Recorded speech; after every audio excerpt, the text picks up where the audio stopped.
Mitra saya di Jawa Timur yang juga pengurus Ormas Nahdien menelpon saya karena status abahnya pemilik pesantren yang cukup tua dan terkenal di Jawa Timur, maka dia dipanggil Gus. Logat Madura ditambah ciri Jawa Timuran tapal kuda membuat telepon saya walaupun gak pakai speaker tetap tembus keras keluar, dan saya harus menjauhkan telepon itu dari telinga saya. Mas, katanya di seberang telepon, urusan ambek anjing Cina itu bagaimana? Sudah diteken kah? Hah? Saya bingung dan bertanya, anjing Cina mana Gus? Rasis banget nih tumben-tumbenan. Lah yang proyek pipa iku loh, katanya dengan logat Madura kental yang dilanjutkan berkata, sudah nak pinak nih masalah, wis teken ae. Nak pinak opo lah gitu, saya bilang gitu. Beranak pinak mas yo posisi sampai niki, katanya dengan khas Maduroannya. Saya jawab, ngapunten lah, kalau anjing Cina iku opo? Saya memerlukan penjelasan atas ketidakmengertian saya. Iku loh, husky lah artinya anjing toh, Sinok itu lah Cina. Jadi PT HCML itu Husky Sinok Madura Limited itu artinya lah perusahaan anjing Cina membatasi Madura tayo. Cia,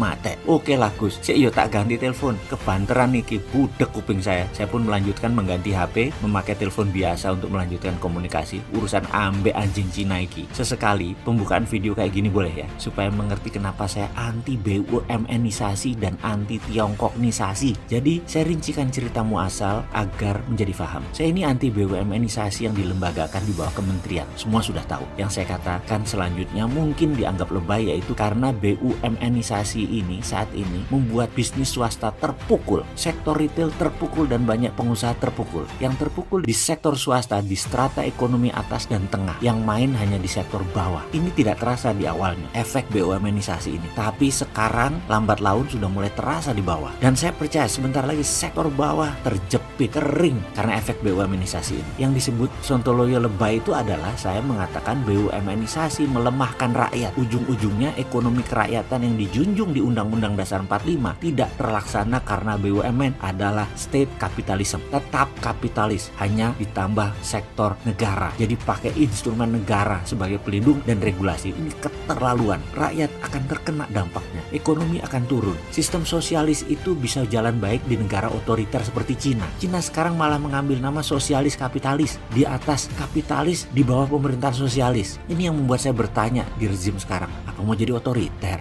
Enggak kan? Dengan BUMN-isasi ini, itu otoritarian sektor ekonomi. Ini akan sekali lagi melemahkan swasta, menurunkan daya beli, dan negara kekurangan cash. Lebay kan saya dengan pendapat ini? Tapi itulah platform saya berpikir. Mudah-mudahan salah. Karena saya ingat sewaktu ada gas di tahun 2017 milik HCML di Sampang Madura yang mendarat di Pasuruan yang diambil BUMN negara, swasta nggak bisa dapat jatah karena semua diambil BUMN. Semua proyek diambil BUMN aja pokoknya. Padahal mahal dan investasinya sama biayanya sama-sama pakai bank. Swasta gak kebagian. Dan saya bisa cerita panjang urusan BUMN-isasi karena menginjak kaki saya di mana-mana. Saya ngamuk jadinya. Gas tersebut akan didistribusikan ke Grati. Di sana ada gas fire power plant milik Indonesia Power. BUMN juga, anak usaha PLN. Ini semua BUMN aja pokoknya. Untuk 600 megawatt power di mana gas HCML akan dideliver ke Grati, yang deliver siapa? BUMN lagi. Lalu kita swastanya di mana? Semua diambil BUMN. Ya, terpaksa kita pasang badan. Pipa yang